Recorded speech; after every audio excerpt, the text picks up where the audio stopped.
Buenas noches, ingeniero. Mi nombre es Paola Jiménez y en esta ocasión vamos a detallar un plan de mantenimiento de una caldera de servicios generales. Para esta descripción se ha tomado como ejemplo una planta que proporciona diversos servicios generales para una factoría del sector automovilístico. Los servicios son los siguientes: la producción de agua desmineralizada a partir de una planta de osmosis inversa, la producción de energía eléctrica a partir de un ciclo combinado, la producción de vapor para su uso como vapor de proceso, la producción de agua fría para refrigeración a partir de equipos de absorción y la producción de aire comprimido con diversos compresores centrífugos. Para esto tenemos varios pasos. Como paso 1 tenemos la elaboración de la lista de equipos y sistemas funcionales del área de ciclo combinado. En este caso tenemos una tabla que nos muestra el código del equipo, el código del sistema funcional y el nombre del sistema funcional. En este caso tenemos como código, por ejemplo, 12ERM. Como nombre del equipo tenemos la estación reguladora de gas.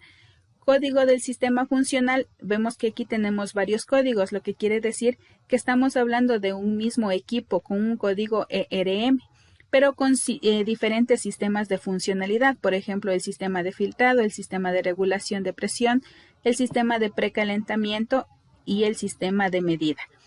Según esta tabla nos está indicando, ¿no?, que tenemos un solo equipo con varios sistemas funcionales. Tenemos a continuación, por ejemplo, la turbina de gas. De la misma manera, nuestro código del equipo es 12ETG, que quiere decir que todos los ETG son un solo equipo, que es una turbina de gas, y que dentro de este tenemos varios sistemas funcionales, como por ejemplo es el sistema de entrada de gas, el sistema de aire de admisión, el compresor, la cámara de combustión, la turbina, el sistema de refrigeración, el sistema de lubricación, la instrumentación y el control. Y así podemos ver aquí que tenemos varios equipos con diferentes sistemas funcionales. Sí, como se puede ver, tenemos varios equipos. El paso número 2 es el análisis de equipos, criticidad y modelo de mantenimiento. ¿Y qué nos dice aquí? Nos dice que todo el área es un solo conjunto, como lo habíamos dicho anteriormente. Es crítico, pues de él depende la producción. Entonces vamos a ver en esta tabla que nos dice el análisis de equipos y tenemos como principal punto la producción, que nos está diciendo que este equipo, por ejemplo, que está aquí en esta tabla, nos indica que la parada de este equipo afectaría al plan de producción y a los clientes. Entonces aquí podemos ver el tipo de equipo. Tenemos como literal A y nos dice que es un equipo crítico. Y luego tenemos la seguridad y medio ambiente. Debemos nosotros tener muy claro esto. Aquí, por ejemplo, en este equipo nos dice que la posibilidad de originar un accidente grave es alta. Entonces tenemos que tener mucho cuidado. También nos dice que necesita revisiones periódicas muy frecuentes, mensuales de ser posible, por razones de seguridad. Y por último nos indica que ha producido accidentes en el pasado en esta planta o en plantas similares. Entonces aquí vemos que es un equipo altamente peligroso si es que nosotros no le realizamos el mantenimiento debido. Nos habla de la calidad y nos dice que la calidad es clave para la calidad del producto. Si nosotros tenemos este equipo en una calidad muy buena, la calidad del producto también será de la misma manera. Y nos dice que es el causante de un alto porcentaje de rechazos. Entonces nuevamente volvemos a decir que la calidad de este equipo debe ser muy buena. Aquí tenemos el mantenimiento y nos dice que el mantenimiento de este equipo genera un alto coste de reparación de averías.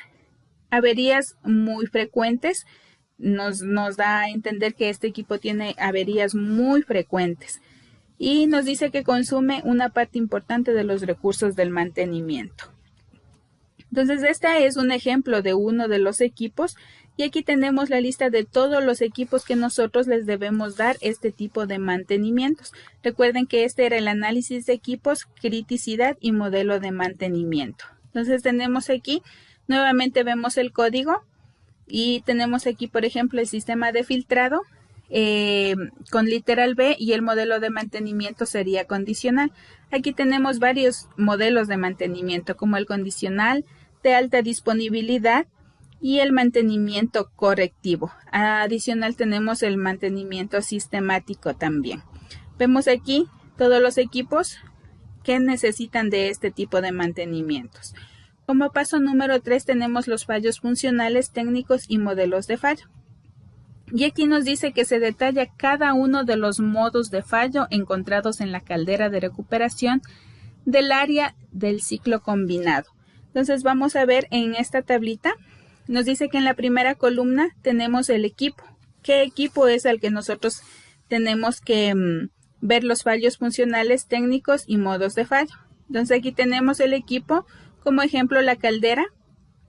¿Qué sistema es? Agua de alimentación. El tipo de fallo vemos que tenemos un fallo funcional y un fallo técnico. La descripción del fallo: en el fallo funcional la caldera no recibe agua. ¿Qué quiere decir? Que funcionalmente la caldera no nos va a funcionar. Nos quiere decir este tipo de fallo. Y en el fallo técnico nos dice que hay una fuga de agua. Como diríamos, por ejemplo, ¿no? Que el fallo funcional es lo que nosotros podemos ver como usuarios, ¿no? Yo puedo ver que la caldera no está recibiendo el agua, pero el fallo técnico ya forma parte de una verificación técnica en donde el problema de que la caldera no reciba el agua es la fuga de agua que hay en este equipo. Tenemos luego la descripción y el modo de fallo.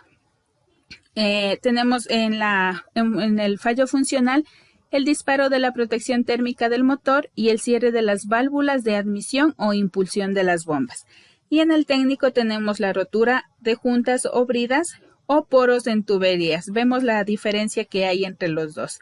Y la clasificación tenemos a evitar. ¿Qué nos quiere decir? Que nosotros debemos evitar realizar este tipo de descripción del fallo. Y en el técnico tenemos amortiguar y amortiguar. Ya es la parte técnica de nuestro equipo.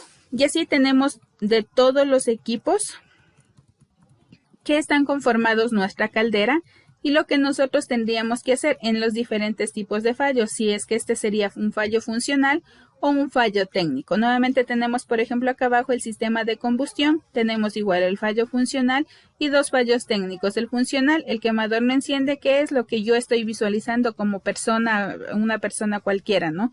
Yo observo que el quemador no enciende. Y si hablamos del fallo técnico, pues ya sabemos que es por una fuga de gas al exterior o una mala combustión, emisión de gases, supera los límites permitidos. Pero esto ya es un fallo técnico que nosotros como técnicos deberíamos aprender a solucionar. Como paso 4 tenemos el estudio de medidas a adoptar. Este estudio de medidas a adoptar es muy importante porque estamos hablando de un mantenimiento y tenemos que adoptar medidas que sean preventivas para minimizar los efectos que cada uno de los modos de fallo detallados anteriormente no causen mayores incidencias. Entonces tenemos por aquí, por ejemplo, una de las medidas preventivas nos dice que el modo de fallo, por ejemplo, sería el disparo de la protección térmica del motor de la bomba del circuito de agua de alimentación. ¿Qué tareas de mantenimiento necesitamos hacer nosotros? Tendríamos que comprobar la ausencia de vibraciones y ruidos extraños. Esto tendríamos que hacerlo a diario, ¿no? Son medidas preventivas que nosotros tenemos que realizar para evitar este tipo de fallos. Entonces, con un checklist nosotros debemos realizar diariamente esta comprobación. Una comprobación anual, ¿qué es lo que tenemos que hacer? Comprobación de la alineación del motor y bomba. Esta comprobación se la debe realizar anualmente. Y una comprobación mensual sería comprobar la limpieza del ventilador trasero del motor. Limpiar si es necesario. Entonces vemos que tenemos 3 etapas de medidas preventivas. ¿Sí? El diario, el mensual y el anual. El diario, pues lógicamente se lo realiza por medio de un checklist y es algo que nosotros debemos hacer diariamente para evitar los fallos en este tipo de máquinas, ¿no? Luego tenemos el mensual, que nos dice que nosotros debemos, por ejemplo, en este caso, realizar una limpieza de un ventilador. Eso es una medida preventiva para evitar este fallo. Y por último tenemos el anual, que es la comprobación de la alineación del motor y bomba. Tenemos que tener muy presente este tipo de medidas. Tenemos ahora las mejoras. Nos dice que es instalar medidores de intensidad del motor para poder hacer la medición de consumo más fácilmente. Los procedimientos de producción sería indicar en el procedimiento de arranque de las bombas que no se debe pulsar el botón de marcha y en paro en menos de 3 segundos. Y por último tenemos los procedimientos de mantenimiento, ¿sí? Igual aquí tenemos de todas las posibles fallas que nosotros vayamos a tener y todas las mejoras y las medidas preventivas que nosotros deberíamos aplicar, ya sea anuales, ya sea mensuales o ya sea diarias, que por lo general en la mayoría de estas partes tenemos que realizar estas 3 tipos de prevención, ¿sí? De mantenimiento correctivo o medida correctiva como lo habíamos mencionado. Y por último tenemos el paso 5, que es el plan de mantenimiento. Y volvemos a retomar nuevamente lo que decíamos, ¿no? Tenemos que realizar el plan de mantenimiento diario o las tareas diarias que nosotros debemos revisar con un checklist que lo hacen en cualquier empresa. Aquí tenemos, por ejemplo, comprobar la ausencia de vibraciones, inspeccionar visualmente de fugas en juntas híbridas, inspeccionar visualmente de fugas y tuberías, comprobar la presión del aire, inspeccionar visual y ausencia, analizar químicos, etcétera. Luego tenemos nosotros el plan mensual, ¿no? Tareas a realizar mensualmente. Estas son tareas que tanto las diarias, las mensuales como las anuales son tareas que no se nos deben olvidar. Entonces, como tareas mensuales, por ejemplo, tenemos comprobar el funcionamiento del detector de nivel, engrase de rodamientos del motor y bomba, medición del consumo de corriente eléctrica, análisis de vibraciones, comprobar el correcto funcionamiento de la bomba, etc. Y por último, tenemos las tareas a realizarse anualmente, como son la comprobación de alineación de motor, el ajuste del relé, limpieza de los finales de la carrera de limpia contactos, inspección de posibles grietas. Son tareas que nosotros las debemos realizar en los tiempos establecidos como nos está indicando este manual, ¿sí? Entonces aquí nos dice, por ejemplo, que es necesario recordar que el plan de mantenimiento es una de las consecuencias que se extrae del análisis de fallos, pero que además este plan es muy necesario. Eso sería toda la explicación. Aquí tenemos una determinación de los repuestos a partir del análisis de fallos, si esto lo ameritara, ¿no? Eso sería todo, ingeniero. Muchas gracias. Este ha sido mi exposición.